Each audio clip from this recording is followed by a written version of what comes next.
discuss a new chapter today, Art, Truth and Politics. So before going deeper into the chapter, I would like to give you a head start. So this chapter is taken from the module Speeches and Testimonies. We have 4 of sub-chapters to be discussed in this module. The first one is Harold Pinter's Art, Truth and Politics, which we are going to discuss today. Before moving on to that, I would like to give you an idea about what speeches and testimonies are. So this module introduces 2 modes of communication, namely speeches and testimonies. The Harold Pinter's is a speech that we are going to study, and there are other chapters too which comes under speeches and also testimonies. Let's first see what a speech is. Speech is a mode of spoken communication addressed to an audience. ഒരു audience ഉണ്ടായിരിക്കും, സംസാരിക്കുന്ന ആളും ഉണ്ടായിരിക്കും. ഇതൊരു spoken communication ആണ് rather than written. The content of the speech will be universal in nature, delivered in a rhetorical manner.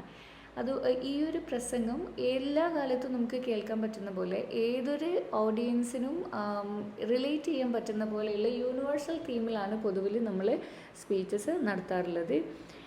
The purpose of a speech is to inspire the audience and make them think. അത് കേൾക്കുന്ന സമയത്ത് ആരാണോ സംസാരിക്കുന്നത് അയാളുടെ ഐഡിയാസിന്, അയാളുടെ പെർസ്പെക്റ്റീവിനെ കൂടുതൽ ആളുകളിലേക്ക് ഒരേ സമയം തന്നെ എത്തിക്കാനും ആ ഒരു രീതിയിൽ തന്നെ അവരെ കൊണ്ട് ചിന്തിപ്പിക്കാനും ഒക്കെ കഴിയുന്ന രീതിയിലാണ് സ്പീച്ചസ് എങ്ങനെ ഡെലിവർ ചെയ്യപ്പെടുന്നത്. Elements that make a speech extraordinary are tone and sound of the speaker, gestures and body language of the speaker, humor and vocabulary. ഇതൊരു പബ്ലിക് സ്പീക്കിങ്ങിൻ്റെ ഭാഗമായതുകൊണ്ട് തന്നെ എഴുത്തിനേക്കാൾ ഉപരി സംസാരിക്കുന്ന അല്ലെങ്കിൽ റിട്ടോറിക്കൽ മോഡ് ആയതുകൊണ്ട് സ്പീച്ച് എക്സ്ട്രാordinary ആവണമെന്നുണ്ടെങ്കിൽ ഒരുപാട് കാര്യങ്ങൾ ശ്രദ്ധിക്കേണ്ടതുണ്ട്. സ്പീക്കറിൻ്റെ ടോണ്, സൗണ്ട്, റെൻഡറിങ്ങിൻ്റെ സ്റ്റൈല് ഒക്കെ, അതുപോലെ ബോഡി ലാംഗ്വേജസ് യൂസ് ചെയ്യുന്നത്, ജസ്റ്റേഴ്സ് യൂസ് ചെയ്യുന്നത്, അതുപോലെ ഹ്യൂമർ, നല്ല വൊക്കാബുലറി യൂസ് ചെയ്യുന്നതൊക്കെ ഒരു സ്പീച്ച് എക്സ്ട്രാordinary ആക്കാനും ഹെൽപ്പ് ചെയ്യുന്ന എലിമെൻറ്റ്സ് ആണ്. അതുകൊണ്ടാണ് നമുക്ക് എല്ലാ എഴുതുന്ന ആളുകളും നല്ല ഒറേറ്റേഴ്സ് ആയിക്കോളുന്നില്ല. ഈ റിട്ടോറിക്സ് അല്ലെങ്കിൽ പബ്ലിക് സ്പീക്കിംഗ് എന്ന് പറയുന്നത് അതൊരു പ്രത്യേകതരം സ്കില്ലാണ്. And now that is speech, and now we are going to discuss what testimonies are. Testimony refers to the affirmation for proving a fact. In the context of law, it may be written or oral form. It refers to declaration of a witness or a victim communicated orally or in written form. അപ്പോൾ testimony എന്ന് പറഞ്ഞാൽ സിമ്പിളായിട്ട് പറഞ്ഞാൽ മലയാളത്തിൽ നമ്മൾ മൊഴി കൊടുക്കുക എന്നൊക്കെ പറയില്ലേ, തെളിവുകൾ കൊടുക്കുക. നമ്മൾ കണ്ടിട്ടുള്ള നമ്മളുടെ എക്സ്പീരിയൻസിലുള്ള ഒരു കാര്യത്തിനെ കുറിച്ച് പുറത്ത് വേറൊരാളോട് അത് റീകളക്ട് ചെയ്തിട്ട് സംസാരിക്കുന്നതിനെയാണ് ടെസ്റ്റിമണി എന്ന് പറയുന്നത്. അതൊരു ഫാക്റ്റ് പ്രൂവ് ചെയ്യാൻ വേണ്ടിയിട്ടാണ്, നമ്മൾ പറയുന്ന കാര്യം ശരിയാണെന്ന് തെളിയിക്കാൻ വേണ്ടിയിട്ടാണ് അത് പറയുന്നത്. ഇനി നമ്മളൊരു ലോൻ്റെ കോണ്ടെക്സ്റ്റിൽ നോക്കുകയാണെങ്കിൽ ടെസ്റ്റിമണി എന്ന് പറഞ്ഞാൽ റിട്ടൺ ആവാം, ഓറൽ ആവാം, 2 രീതിയിലും ടെസ്റ്റിമണീസ് കൊടുക്കാൻ പറ്റും. ഇറ്റ്സ് എ ഡിക്ലറേഷൻ, ഒരു വിറ്റ്നസിൻ്റെ ഡിക്ലറേഷനാണ്. Or a victim communicated orally, ഒരു വിറ്റ്നസ് ആവാം അല്ലെങ്കിൽ ഒരു വിക്റ്റിം ആവാം സംസാരിക്കുന്നത്, കണ്ടു നിന്ന ആളാവാം അല്ലെങ്കിൽ അത് ഏൽക്കേണ്ടി വന്ന വിക്റ്റിം ആവാം. ഇവർക്ക് 2 പേർക്കും ടെസ്റ്റിമണീസ് നടത്താവുന്നതാണ്. ഇൻ ദ ഫീൽഡ് ഓഫ് ലിറ്ററേച്ചറിൻ്റെ കാര്യത്തിൽ എടുക്കുകയാണെങ്കിൽ the idea of testimony is significance while expressing the experience of trauma. Testimonies in the field of literature refers to the account of personal experience of important historical traumatic events. Okay, അപ്പോൾ നമ്മൾ ലിറ്ററേച്ചറിൻ്റെ കാര്യത്തിൽ പറയുന്ന സമയത്ത് ട്രോമയുടെ experiences, നമ്മളുടെ ലൈഫിൽ നമ്മൾക്ക് കടന്നു പോവേണ്ടി വരുന്ന ബിറ്റർ എക്സ്പീരിയൻസിൻ്റെ കാര്യം എടുക്കുകയാണെങ്കിൽ അത് നമ്മളുടെ ഉള്ളിലൊരു ട്രോമ അവശേഷിപ്പിക്കും. ആ ഒരു ട്രോമൻ്റെ എക്സ്പീരിയൻസ് എക്സ്പ്രസ് ചെയ്യാൻ നമുക്ക് ടെസ്റ്റിമണീസ് കൂടിയേ പറ്റും. ഓക്കെ, സോ ആ ഒരു ട്രോമൻ്റെ ഉള്ളിൽ ജീവിക്കുന്നത് ഒരു ഫേസാണ്. അതിനെക്കുറിച്ച് പുറത്തുള്ള സൊസൈറ്റിയിലൂടെ സംസാരിക്കുന്നതാണ് ടെസ്റ്റിമണി. അത് മറ്റൊരു ഫേസാണ്. അതിനെ ഫേസ് ചെയ്യുന്നതിൻ്റെ ആ ഒരു ട്രോമിനെ ഫേസ് ചെയ്യുന്നതിൻ്റെ ഒരു സ്റ്റെപ്പാണ് അല്ലെങ്കിൽ ഒരു ഫേസാണ് ടെസ്റ്റിമണീസ് എന്ന് പറയുന്നത്. അപ്പോൾ ഇതൊരു പേഴ്സണൽ അക്കൗണ്ട് ഓഫ് എക്സ്പീരിയൻസ് ആണ്. പേഴ്സണൽ എക്സ്പീരിയൻസിനെ കുറിച്ചുള്ള ഒരു റീകൗണ്ടിങ് ആണ്. അത് ഇമ്പോർട്ടൻറ്റ് ഹിസ്റ്റോറിക്കൽ ട്രോമാറ്റിക് ഇവൻറ്റ്സ് ആവാം. ഉദാഹരണത്തിന് ഹോളോകാസ്റ്റിൽ വിക്റ്റിമായിട്ടുള്ളവർ അല്ലെങ്കിൽ ഹോളോകാസ്റ്റ് കണ്ടിട്ടുള്ളവരുടെയൊക്കെ ടെസ്റ്റിമണീസ് നമ്മൾ ഒരുപാട് വായിച്ചിട്ടുണ്ട്. അതുപോലെ ഒരുപാട് ഹിസ്റ്ററിക്കൽ ട്രോമാറ്റിക് ഇവൻറ്റ്സ് ഉണ്ടായിട്ടുണ്ട്, അതിനെക്കുറിച്ചൊക്കെ ആൾക്കാർ ടെസ്റ്റിമണീസ് തരും. നമ്മുടെ ചാപ്റ്ററിലാണെങ്കിൽ ബ്രേക്കിംഗ് സൈലൻസ് എന്നൊക്കെ പറയുന്ന ഒരു പോം നമുക്ക് പഠിക്കാനുണ്ട്, അതൊക്കെ ടെസ്റ്റിമണിയാണ്. അത് സെക്കൻഡ് വേൾഡ് വാറിന് ശേഷം ജാപ്പനീസ് അമേരിക്കൻസ് ആയിട്ടുള്ള അമേരിക്കൻ സിവിലിയൻസിനെ അവിടെയുള്ള ഗവൺമെൻറ് എങ്ങനെയാണ് ചെയ്തത്, കോൺസെൻട്രേഷൻ ക്യാമ്പിൽ കൊണ്ടുപോയിട്ടതിൻ്റെ ഒരു എക്സ്പീരിയൻസ് ആണ് അതിൽ സംസാരിക്കുന്നത്. So these are testimonies. So നമുക്ക് ഇതിൻ്റെ ഒരു തിയറി എന്താണെന്ന് അറിയാം. ഇനി നമുക്ക് ആദ്യത്തെ സ്പീച്ച് ആയിട്ടുള്ള ഹാരോൾഡ് പിന്ററിൻ്റെ art, truth and politics discuss ചെയ്യാം. അതിനു മുമ്പ് let's discuss who the author Harold Pinter is. ഇത് ചെറിയൊരു ബയോഗ്രഫിയാണ്, ഒരുപാട് കോൺസെൻട്രേറ്റ് ചെയ്യേണ്ട ആവശ്യമില്ല ഇതിൻ്റെ മുകളിൽ. 1-2 വർക്ക്സ് പഠിച്ചു വെച്ചാൽ പിന്നെ അദ്ദേഹത്തിൻ്റെ വർക്ക്സിൻ്റെ മൊത്തത്തിലുള്ള തീംസും പഠിച്ചു വെച്ചാൽ മതിയാവും. Harold Pinter is one of the well-known modern British playwrights of the 20th century. He began his career in the theatre with the play The Room in 1957. He is well known for his play The Birthday Party in 1957. So he is a playwright, majorly he is a playwright, and started with The Room and then The Birthday Party. Birthday Party is one of the popular ones. Some of his well-known plays are The Homecoming and The Betrayal, which were adapted to the screen as well. The Homecoming, The Betrayal, ഇത് രണ്ടും വളരെ popular ആണ്. അത് പിന്നീട് ഫിലിംസൊക്കെ ആയിട്ടുണ്ട്. Even birthday പാർട്ടിയും film adaptation വന്നിട്ടുണ്ട്. Pinter wrote plays for radio, television and film. He also adapted others' work for screen. അദ്ദേഹം സ്ക്രീൻ പ്ലേസ് ചെയ്തിട്ടുണ്ട്, അതായത് നല്ല ഒരുപാട് പോപ്പുലർ ആയിട്ടുള്ള ചില പ്ലേസിനൊക്കെ ഫിലിം അഡാപ്റ്റേഷനുള്ള സ്ക്രീൻ പ്ലേസ് അദ്ദേഹം എഴുതിയിട്ടുണ്ട്. അതിന് എക്സാമ്പിൾസ് ആണ് the servant, the go between, the French lieutenant woman, the trial, some of the famous adaptations അദ്ദേഹം ചെയ്തിട്ടുള്ള അഡാപ്റ്റേഷൻസ് ആണ്. ഇതൊക്കെ നല്ല പോപ്പുലർ ആയിട്ടുള്ള വർക്ക്സ് ആണ്, അതിൻ്റെ അഡാപ്റ്റേഷൻസ് ആണ് അദ്ദേഹം ചെയ്തിട്ടുള്ളത്. നൗ ഇത്രയാണ് അദ്ദേഹത്തിൻ്റെ ഒരു ബയോഗ്രഫി എന്ന് പറയുന്നത്.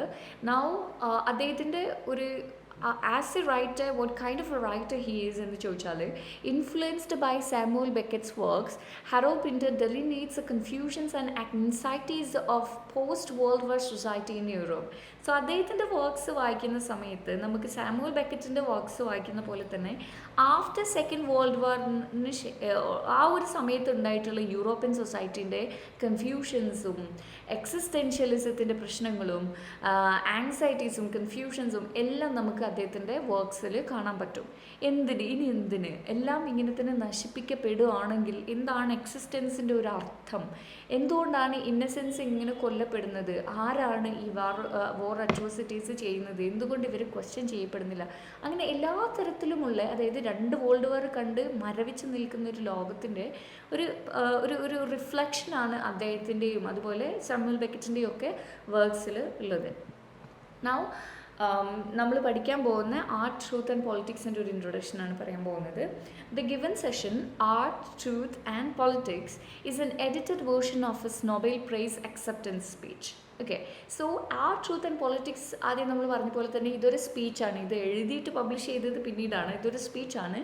And what kind of a speech it is? It's Nobel prize acceptance speech or Nobel prize lecture എന്നൊക്കെ പറയും. നൊബേൽ പ്രൈസ് അക്സെപ്റ്റ് ചെയ്യുന്ന സമയത്ത് നമ്മൾ അവാർഡൊക്കെ വാങ്ങുന്ന സമയത്ത് 2 വാക്ക് സംസാരിക്കില്ലേ, അതുപോലെയുള്ള ഒരു സംസാരമാണ്. സോ അദ്ദേഹം സ്റ്റേജിലില്ലായിരുന്നു. അതിനുള്ള കാരണം it was projected on screen on 7th December 2005 since he was not present at the ceremony due to his illness. സുഖമില്ലാണ്ട് കിടക്കുന്നതുകൊണ്ട് റെക്കോർഡ് ചെയ്തിട്ട് അയക്കുകയാണ് ചെയ്തത്. So it was displayed on the screen. In a speech എന്താണ് ആ ഒരു സ്പീച്ചിൻ്റെ മൊത്തത്തിലുള്ളൊരു സമ്മറിയാണ് ഈ ഒരു പോയിന്റിൽ പറയുന്നത്. In a speech he ക്രിട്ടിസൈസസ് the US governments war policies and its attempts to become the big brother. അതായത് അമേരിക്ക എല്ലാവരുടെയും മുകളിലുള്ള ഒരു വല്യേട്ടൻ മനോഭാവം എന്നൊക്കെ പറയുന്നു നമ്മൾ. എല്ലാവരുടെയും മുകളിൽ എല്ലാവരെയും ക്രിട്ടിസൈസ് ചെയ്യാനും ആവശ്യമുള്ള സമയത്ത് എല്ലാവരെയും പണിഷ് ചെയ്യാനും ഒക്കെയുള്ളൊരു അവകാശമുണ്ട് എന്നുള്ള രീതിയിലുള്ള US ഗവൺമെൻറ്റിൻ്റെ വാർ പോളിസീസ്, അതിൻ്റെ ഫോറിൻ പോളിസീസിനെ കുറിച്ചൊക്കെയുള്ള ഒരു ക്രിറ്റിസിസമാണ് ഈ ഒരു സ്പീച്ചിൽ അദ്ദേഹം നടത്തുന്നത്. And also in the end, he reminds the audience the importance to fight for a war-free, peaceful society for the future generation. The speech also reminds the role of an artist as a citizen to respond, critique and condemn the injustices enforced by the state.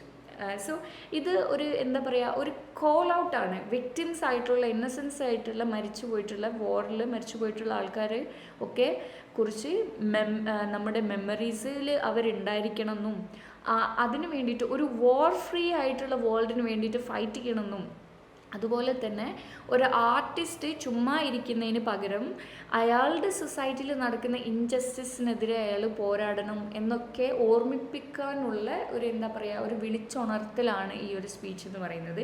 And basically speaking, this speech is a vehement criticism against the US foreign policies and also its war policies. അതാണ് മെയിനായിട്ട്. പല രാജ്യങ്ങളിലും America കളിച്ച പല കളികളെക്കുറിച്ചും അദ്ദേഹം ഇതിൽ സംസാരിക്കുന്നുണ്ട്.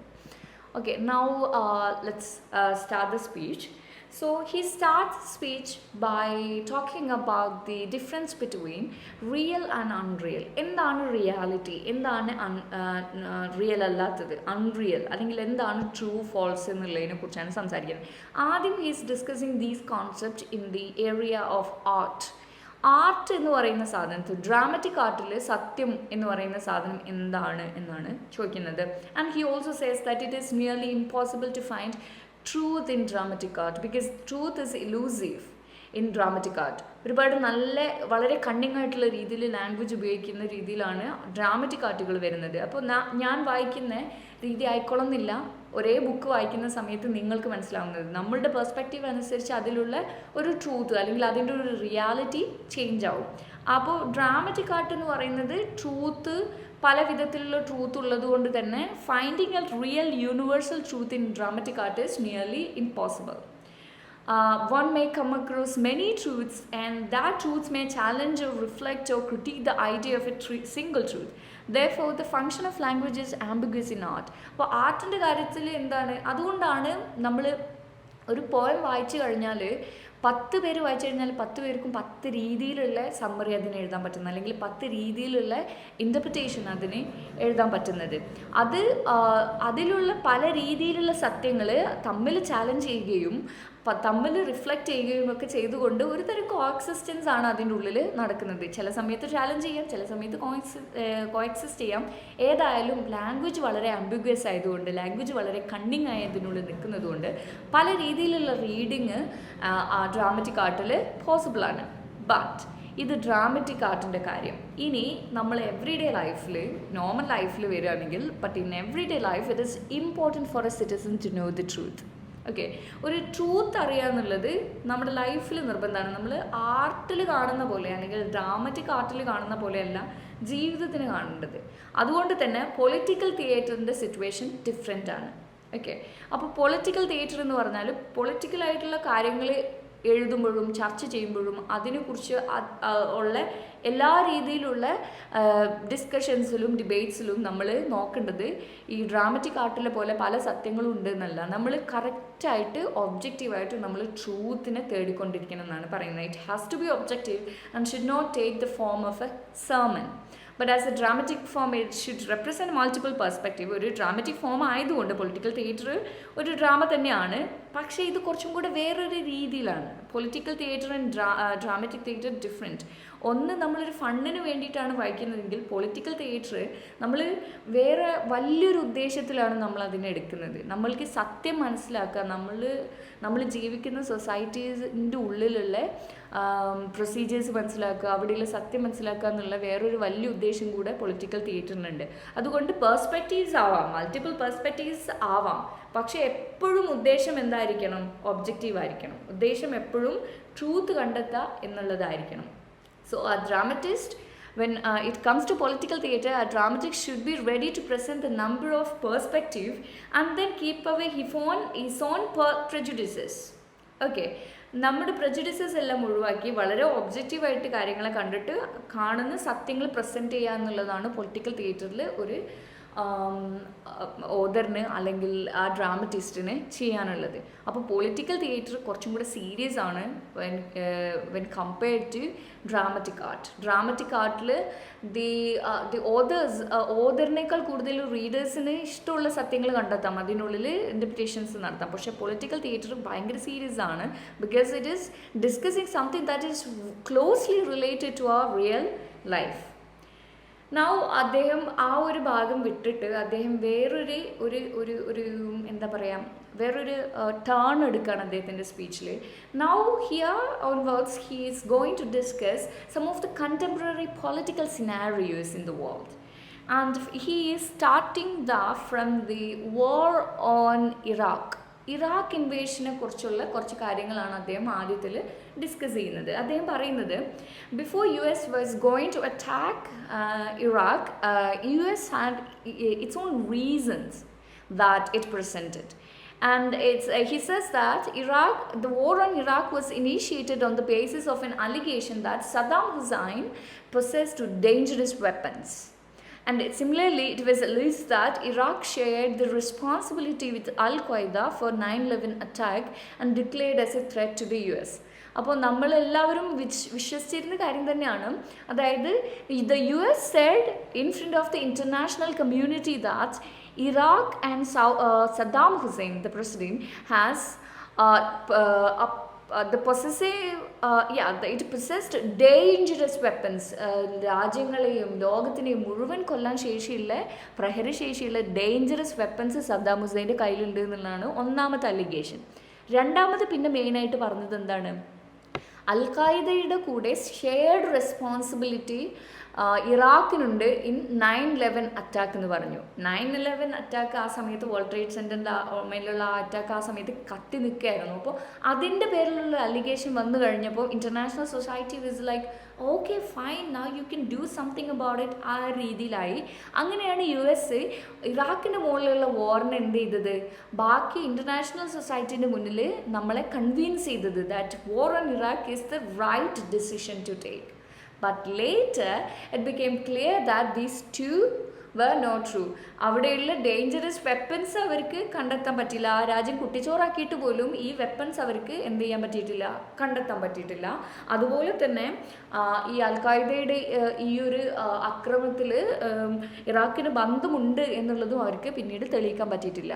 That means the international society, we the people believed what US convinced us, what US presented before the world. The truth was conceived to be what the US told us. Okay, US പറഞ്ഞത് സത്യമാണെന്ന് നമ്മൾ വിചാരിച്ചു. നമ്മൾ അതിൻ്റെ അപ്പുറത്തോട്ട് ശ്രമിക്കാൻ പോയില്ല, അതിൻ്റെ അപ്പുറത്തോട്ട് നമ്മൾ അന്വേഷിക്കാൻ പോയില്ല. അപ്പോൾ ട്രൂത്ത് എന്ന് പറയുന്ന സാധനം ആക്ച്വലി US അവിടെ ഡിസ്റ്റോർട്ട് ചെയ്യുകയാണ് ചെയ്തത്, അതിനെ ട്വിസ്റ്റ് ചെയ്യുകയാണ് ചെയ്തത്. History of war crimes committed by the US. Okay, now ഈ ഒരു ഇറാഖിൻ്റെ ഉദാഹരണം പറഞ്ഞതിന് ശേഷം അദ്ദേഹം അതിൻ്റെ ഒരു ബോട്ടം ലൈനായിട്ട് പറയാണ്, ഇറാഖിലുള്ള പോലെ ഒരുപാട് കാര്യങ്ങൾ യു എസ് പല സ്ഥലങ്ങളിലും ചെയ്തിട്ടുണ്ട്. യു എസ് കമ്മിറ്റ് ചെയ്തിരിക്കുന്ന വാർ ക്രൈംസ് എന്ന് പറയുന്ന അതിൻ്റെ ഹിസ്റ്ററി എന്ന് പറയുന്നത് ഇതുവരെ ആരും പഠിച്ചിട്ട് പോലും ഇല്ല എന്നാണ് അദ്ദേഹം പറയുന്നത്. അദ്ദേഹം അതിന് ജസ്റ്റ് അപ്പോസ് ചെയ്ത് പറയുന്നത് സോവിയറ്റ് യൂണിയൻ്റെ എക്സാമ്പിളാണ്. Let's see, though the war atrocities committed by Soviet Union has been documented well, not much has been discussed about U S governments war crimes and foreign policies. Okay, so Soviet യൂണിയന് അതുപോലെ തന്നെ Germany പോലെയുള്ള രാജ്യങ്ങൾ ചെയ്തിട്ടുള്ള war atrocities ഒരുപാട് discuss ചെയ്തതാണ്. And we also condemn it very really well. But we have never discussed the war atrocities committed by US and also its foreign policies.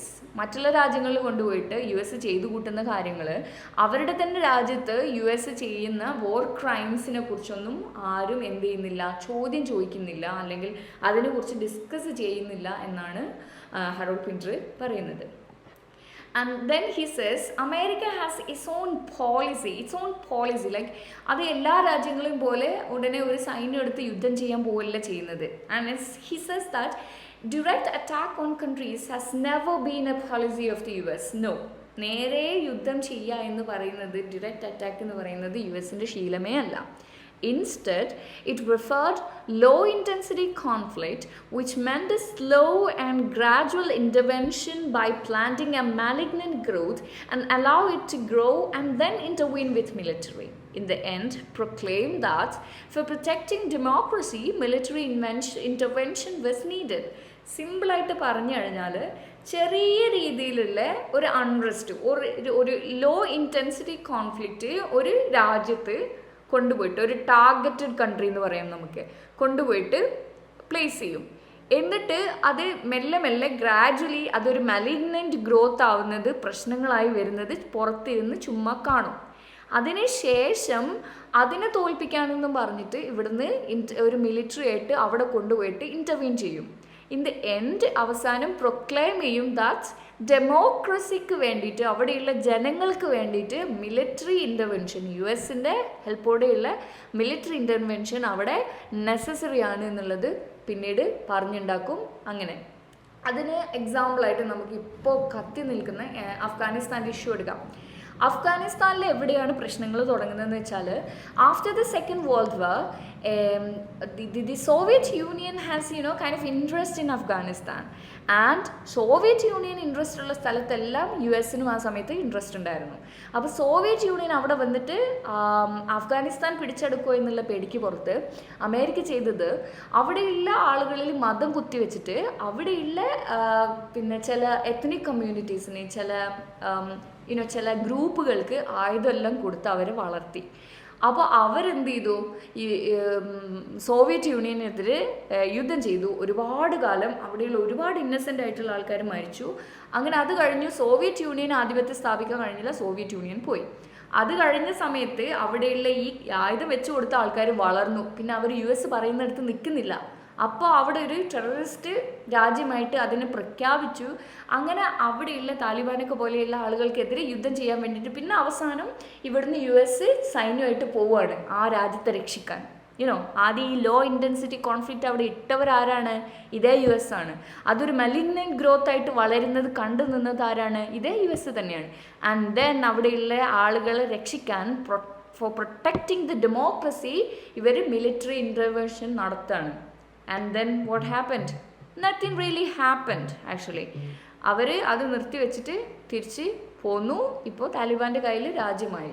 So ആ ഒരു policy it's not just about Afghanistan. Harold Pinter വേറെ നിക്കരാഗുവിൻ്റെ example later പറയുന്നുണ്ട്. So എല്ലാ രാജ്യത്തും ഇങ്ങനെയുള്ള ഒരു പോളിസിയാണ് US ചെയ്യുന്നത്, അല്ലാണ്ട് ഡിറക്റ്റ് അറ്റാക്ക് അവരെ ചെയ്യാറില്ല എന്നാണ് പറയുന്നത്. Now Harold Pinter argues that similar pattern can be found in most of the military interventions done by the US across the world. Okay, ഈ ഒരു similar pattern starting with a low intensity conflict, watching it become a malignant growth, and then intervention with military in the name of protecting democracy.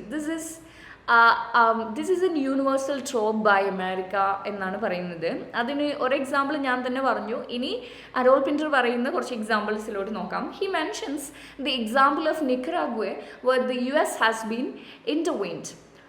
US supported the Somoza dictatorship in Nicaragua for 40 years. Later the Sandinistas, supported by the people of Nicaragua, established a government which was stable, decent and pluralistic. It was a welfare-oriented government. So, let's see. Nicaragua സംഭവിച്ചത് എന്താണെന്ന് വെച്ചാൽ, there was this Somoza dictatorship in Nicaragua. 40 years ആയിട്ട് dictatorship ആയിരുന്നു അവിടെ ഉണ്ടായിരുന്നത്. And then, of course, dictatorship ഒരുപാട് വർഷമാവുന്ന സമയത്ത് people will organize, then there will be a revolution. അങ്ങനെ ഒരു revolution വന്നു. ആരുടെ നേതൃത്വത്തിൽ? സാൻഡിനിസ്റ്റാസിൻ്റെ നേതൃത്വത്തിൽ. And they established a government there. Our government, it is always mentioned as stable, decent and pluralistic government, although it had limitations. എല്ലാ ഗവൺമെൻറ്റിനും ഉള്ള പോലെ തന്നെ ലിമിറ്റേഷൻസ് ഈ ഗവൺമെൻറ്റിനും ഉണ്ടായിരുന്നു. But still it was lot better than the samosa dictatorship. വളരെ ഡീസൻറ്റും പ്ലൂറലിസ്റ്റിക്കും ആയിട്ടുള്ള ഒരുപാട് hospital ഉണ്ടാക്കി, സ്കൂളുകളൊക്കെ ഉണ്ടാക്കി, അതുപോലെ വിദ്യാഭ്യാസം ഫ്രീ ആക്കുകയൊക്കെ ചെയ്തിട്ടുണ്ട് ആ government. It was a welfare oriented, പീപ്പിളിൻ്റെ ഇടയിൽ പോപ്പുലർ ആയിട്ടുള്ള ഗവൺമെൻറ് ആയിരുന്നു. But the US had problem because US support ചെയ്യുന്ന അവിടെയുള്ള സമോസ ഡിക്റ്റേറ്റർഷിപ്പ് ആയിരുന്നു. So US went there and the US, after persistent attempts and bloodshed in the name of democracy, managed to overthrow the government, thereby restored the democracy. അത് destroyed the democracy എന്ന് വായിക്കാനാണ് എനിക്ക് തോന്നുന്നത് personally. Means അവിടെ അവർ ചെന്നിട്ട് ഇത് അവിടെയുള്ള ഗവൺമെൻറ്റിനെ ഓവർത്രോ ചെയ്തിട്ട് ആൾക്കാർ റെവല്യൂഷൻ ഭരണം പിടിച്ചെടുത്തു എന്നുള്ള രീതിയിലാക്കി. അപ്പോൾ ഓവർത്രോ ചെയ്ത സമോസ ഡിക്റ്റേറ്റർഷിപ്പ് അല്ലെങ്കിൽ ആ ഒരു ഗവൺമെൻറ് ആയിരുന്നു ഡെമോക്രസി എന്ന് ഉള്ള രീതിയിൽ US അതിനെ വേൾഡിന് മുമ്പിൽ പ്രസൻറ്റ് ചെയ്തു. എന്നിട്ട് അവിടെയുള്ള സാൻഡിനിസ്റ്റ ഗവൺമെൻറ്റിനെ ഓവർത്രോ ചെയ്തു വിത്ത് ബ്ലഡ് ഷെഡ്. അപ്പോൾ അവിടെ നഷ്ടം ആർക്കാണ് വരുന്നത്? നിക്കറാഗയിലുള്ള സിവിലിയൻസിനാണ്. ഇന്നസെൻസ് ആണ് അവിടെ ഒരുപാട് പേര് മരിച്ചത്. പക്ഷേ അതൊന്നും ചോദ്യമില്ല. ആൻഡ് ദെൻ ഡെമോക്രസി എന്നുള്ള പേരിലാണ് യുദ്ധം നടത്തിയിട്ടുള്ളതും അവിടെയുള്ള ഗവൺമെൻറ്റിനെ ഓവർത്രോ ചെയ്തിട്ടുള്ളതും. ടെക്സ്റ്റിൽ വേറൊരു എക്സാമ്പിൾ പറയുന്നുണ്ട്, which I haven't included in the PPT. ഒരു ചർച്ച നടന്നിരുന്നു അവിടെയുള്ള ഈ നിക്കറാഗയിൽ പ്രശ്നം നടക്കുന്ന സമയത്ത് US-ലെ ഒരു സംഘമായിട്ട്. ആ ഒരു സംഘത്തിൽ ഹെറോൾഡ് പിന്റർ ഉണ്ടായിരുന്നു. അപ്പം അവിടെ അവരുടെ കൂടെയുള്ള ഒരു ഫാദർ, ക്രിസ്ത്യൻ ഫാദർ, അദ്ദേഹം പറയുന്നുണ്ട്, ഞങ്ങൾ അവിടെ കൊണ്ടുപോയിട്ട് മിഷണറി പ്രവർത്തനത്തിൻ്റെ ഭാഗമായിട്ട് we created hospitals, we created church and then also schools and everything, but US sponsored ആയിട്ടുള്ള ഈ ഗ്രൂപ്പുകൾ, ടെററിസ്റ്റ് ഗ്രൂപ്പുകൾ അവിടെ വന്നിട്ട് ബോംബ് ഇട്ടിട്ട് തകർത്തു, അവിടെയുള്ള ചേർച്ചസ് തകർത്തു, നഴ്സസിനെ ടീച്ചേഴ്സിനൊക്കെ റേപ്പ് ചെയ്തു എന്നൊക്കെ പറയുന്നുണ്ട്. എന്നിട്ട് അദ്ദേഹം ഈ US-ൻ്റെ ഈ സംഘത്തോട് പറയാണ്, why don't you stop giving them money and arms? ഇവർക്ക് ഈ ആയുധം കൊടുക്കലും ഇവർക്ക് സ്പോൺസർ ചെയ്യലും എന്തുകൊണ്ട് നിങ്ങൾക്ക് നിർത്തിവെച്ചൂടാ എന്നുള്ളത് ചോദിക്കുന്ന സമയത്ത് US പറയുന്നത്, US-ലുള്ള ഒരു ഓഫീസർ, ആർമി ഓഫീസർ പറയുന്നത്, in wars always innocents die and they know it, they of course know it, but they don't care എന്നാണ് പറയുന്നത്. സോ എന്നിട്ട് അവിടെ ആ ഒരു മീറ്റിങ്ങിൽ വെച്ചിട്ട് ഒരാൾ ചോദിക്കുന്നുണ്ട്, aren't you not morally responsible for all these thousands of people dying in Nicaragua? അപ്പോൾ അതിന് മറുപടിയായിട്ട് പറയുന്നത്, തെളിവില്ലാതെ ഇങ്ങനെയുള്ള അലിഗേഷൻസ് ഒന്നും US ഏൽക്കില്ല എന്നാണ്. ദാറ്റ് മീൻസ് US നേരിട്ട് ചെയ്യുന്നില്ല, പക്ഷേ US-ന് എന്താ പറയുക, US ആയുധം കൊടുത്തിട്ട് സ്പോൺസർ ചെയ്തിട്ട് മിലിറ്ററി പരമായിട്ടുള്ള എല്ലാ രീതിയിലുള്ള ട്രെയിനിങ്ങും കൊടുത്തിട്ടുള്ള ആൾക്കാരാണ് അവിടെയുള്ള ഈ എല്ലാ അട്രോസിറ്റീസും ചെയ്യുന്നത്. അപ്പോൾ അതിൽ US-ന് ഒരു റോൾ ഇല്ലേന്നാണ് ആ ഒരു യോഗത്തിൽ ചോദിക്കുന്നത്. But they don't care. PINTER cited several instances like this in Central and South American and other countries like Indonesia, Turkey, Greece, Chile, etc. ഇത് വെറും നിക്കറാഗ്വയിൽ മാത്രം നടന്നിട്ടുള്ളതല്ല, ഇതേ സാധനം അഫ്ഗാനിസ്ഥാനിലും ഇത് തന്നെയാണ് നടന്നത്. ഇങ്ങനെയുള്ള കുറേ രാജ്യങ്ങളിൽ US സ്പോൺസർ ചെയ്തിട്ടുള്ള ഇങ്ങനെയുള്ള ചെറിയ വയലൻസ് കൊടുത്തിട്ട് അവസാനം ആ രാജ്യം ഡിസ്ട്രോയ് ചെയ്യാൻ US കാരണമായിട്ടുണ്ടെന്നാണ് അദ്ദേഹം പറയുന്നത്. In all these cases, the death tolls of civilians were really high, but there was never any mention of the war crimes and atrocities of the US anywhere. He says, it never happened. Nothing ever happened. Even while it was happening, it wasn't happening. അപ്പോൾ ഇവിടെയൊക്കെ ഈ രാജ്യങ്ങളിലൊക്കെ ഒരുപാട് innocence civilians മരിച്ചിട്ടുണ്ട്. കണക്കുകൾ വളരെ high ആണ്. പക്ഷേ it is never documented anywhere. The war crimes and atrocities of the US is going unnoticed. അവിടെ ഒരു രാജ്യത്ത് ഇവരുടെ സൈന്യം പോയിട്ട് അവിടെ, അല്ലെങ്കിൽ ഇവരുടെ സൈന്യം നേരിട്ടോ അല്ലെങ്കിൽ ഇവരുടെ ഹെൽപ്പോട് കൂടി അവിടെയുള്ള ടെററിസ്റ്റ് ഗ്രൂപ്പുകൾ എന്തെങ്കിലും ചെയ്യുന്നുണ്ട്, ആൾക്കാർ മരിക്കുന്നുണ്ട് എന്നുണ്ടെങ്കിലും it is even while it was happening, it is like it never happened. Okay, people are not discussing it, people are not addressing the problem. The collective or moral consciousness against these atrocities. ഇങ്ങനെയുള്ള നടക്കുന്ന എല്ലാ അട്രോസിറ്റീസിനെതിരെ നമ്മൾക്ക് മൊത്തത്തിൽ കളക്റ്റീവായിട്ടുള്ള ഒരു consciousness വേണ്ടേ? അല്ലെങ്കിൽ US-ന് ഇതൊക്കെ ഞങ്ങൾ കാരണമല്ല ഇത്രയും ആൾക്കാർ മരിക്കില്ല എന്നുള്ളൊരു മോറൽ കോൺഷ്യസ്നെസ് എന്തുകൊണ്ട് US-നില്ല എന്നാണ് അയാൾ ചോദിക്കുന്നത്. And then he mentions about the violations done by US at Guantanamo Bay prison. And then he is kind of shifting his focus onto Guantanamo Bay prison. രാജ്യങ്ങൾ വിട്ടു ഇനി US സ്പോൺസർ ചെയ്യുന്ന ഒരു സെല്ലിനെ കുറിച്ചാണ് പറയുന്നത്. He says that the tortures and physical violations committed against the prisoners at Guantanamo are against the Geneva Conventions. Geneva Convention അറിയാം, നിങ്ങൾക്ക് അറിയായിരിക്കും. അപ്പോൾ അവിടെയുള്ള ഇൻമേറ്റ്സിൻ്റെ അടുത്ത് US നടത്തുന്ന ടോർച്ചേഴ്സും ഫിസിക്കൽ വയലേഷൻസും ജനീവ കൺവെൻഷന് എതിരാണ്. അത് അവിടെയുള്ള ഇൻമേറ്റ്സിന് പീപ്പിളിന് ബേസിക് ഹ്യൂമൻ റൈറ്റ്സ് പോലും പ്രൊവൈഡ് ചെയ്യാത്ത രീതിയിലാണ് അവരെ എന്ത് ചെയ്യുന്നത്, ട്രീറ്റ് ചെയ്യുന്നത് എന്നാണ് അദ്ദേഹം പറയുന്നത്. ഗോണ്ടനാമോ ബേ പ്രിസണിന് കാര്യങ്ങളൊക്കെ ഒരുപാട് പോപ്പുലർ ആണ്. ഒരുപാട് ഇവിടെ അടുത്ത് എനിക്ക് തോന്നുന്നു ഒരു 3-4 വർഷം മുമ്പാണെന്ന് തോന്നുന്നു അവിടെയുള്ള ഒരു പ്രിസണർ എഴുതിയിട്ടുള്ള ഒരു പോം കാലിക്കറ്റ് യൂണിവേഴ്സിറ്റീൻ്റെ സിലബസിൽ വന്നിരുന്നു. പക്ഷെ അത് ഭയങ്കര വിവാദമൊക്കെ ആയിരുന്നു ഉൾക്കൊള്ളിച്ചതിൻ്റെ പേരിൽ.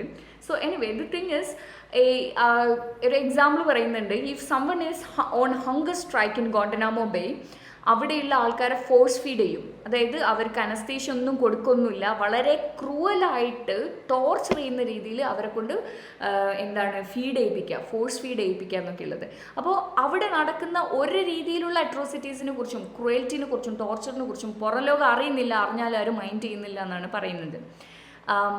Millions of people across the world has been tortured by the brutal violence committed by the US. അവിടെ പല രാജ്യങ്ങളിലുള്ള സിറ്റിസൻസ് ഉണ്ട്, യു എസിൽ തന്നെയുള്ള സിറ്റിസൻസ് ഉണ്ട്, ബ്രിട്ടീഷ് സിറ്റിസൻസ് ഒക്കെ അതിനുള്ളിൽ ഗോണ്ടനാമോയിലുണ്ട്.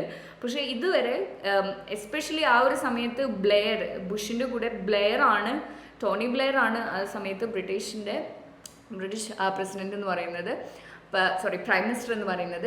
സോ ആ സമയത്ത് ബ്ലെയറിൻ്റെ തന്നെ ബ്രിട്ടീഷ് സിറ്റിസൻസ് ഗോണ്ടനാമോയിൽ ഉണ്ടായിട്ട് പോലും അതിനെ ക്വസ്റ്റ്യൻ ചെയ്യാൻ തയ്യാറായിട്ടില്ല എന്നാണ് ആരോൾ പിന്റർ പറയുന്നത്. And his also says that Tony Blair is like A puppet of Bush എന്നാണ് പറയുന്നത്. അമേരിക്ക എന്താണോ പറയുന്നത് അതിനനുസരിച്ച് നീങ്ങുന്ന ഒരാൾ മാത്രമാണ് ബ്രിട്ടൻ എന്ന് പറയുന്നത്, the great Britain, and also prime minister Tony Blair. He then questions how international community has responded to it. ഒരിക്കലും ആരും എന്ത് ചെയ്തിട്ടില്ല, അതിനെ ക്വസ്റ്റ്യൻ ചെയ്യാനോ അതിന് എന്തെങ്കിലും രീതിയിൽ തടയിടാനോ ശ്രമിച്ചിട്ടില്ല. In the case of Iraq invasion is a clear example of such violations, and number of deaths of Iraqi civilians were irrelevant and never counted. Okay, so ഇറാഖിൽ എത്ര പേര് മരിച്ചു എന്ന് ചോദിച്ചാൽ ഇപ്പോഴും കൃത്യമായിട്ടുള്ള കണക്ക് ആർക്കും അറിഞ്ഞൂടാ. അങ്ങനെ തന്നെയാണ് യു എസ് ചെയ്യുന്ന പലതും എന്ത് ചെയ്യുന്നില്ല, ഡോക്യുമെന്റ് ചെയ്യപ്പെടുന്നില്ല, പുറത്തോട്ടെത്തുന്നില്ല. Pinter criticizes British Prime Minister Tony Blair and his association with the US President George Bush in these invasions. ഈ കാര്യത്തിലൊക്കെ ഇങ്ങനെയുള്ള ഇൻവേഷൻസിലൊക്കെ ജോർജ് ബുഷിനെ ഹെൽപ്പ് ചെയ്യുന്നത് ബ്രിട്ടീഷ് പ്രൈം മിനിസ്റ്റർ ആയിട്ടുള്ള ടോണി ബ്ലെയർ ആണെന്നാണ് അദ്ദേഹം പറയുന്നത്. ആൻഡ് ആ ഒരു എക്സാമ്പിൾ അതിലിങ്ങനെ പറയുന്നുണ്ട്, ഒരു ഐറണിക്കലായിട്ടുള്ള ഒരു എക്സാമ്പിൾ അദ്ദേഹം കോട്ട് ചെയ്യുന്നുണ്ട്. Tony Blair was seen to be holding a 4-year-old Iraqi boy in the first page of a newspaper when ഈ ഇൻവേഷൻ സ്റ്റാർട്ട് ചെയ്യുന്ന സമയത്ത്.